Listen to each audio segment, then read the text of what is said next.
pendedahan gadget ni secara berlebihan tu, apa yang terkesan dengan anak kita? Apa yang jadi? Okey, first, satu, masalah mata.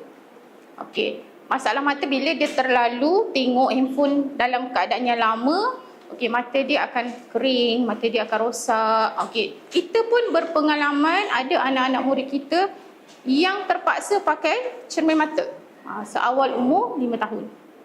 Dah rabun lah, dah start rabun. Okey, so untuk awal kadang-kadang parent pun tak perasan anak dia sebenarnya rabun. So bila kita dekat sekolah, kita mungkin cikgu kelas dia akan boleh nampak. Contohnya bila nak salin sesuatu dekat whiteboard, so macam kita akan nampak lah budak tu macam tak nampak.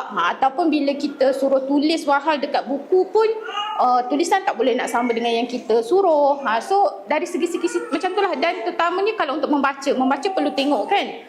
So dia tak dapat. So banyak benda yang kita boleh dapat lah. Maksudnya kita boleh, orang kata kita boleh tengok kalau anak ni dia ada masalah mata.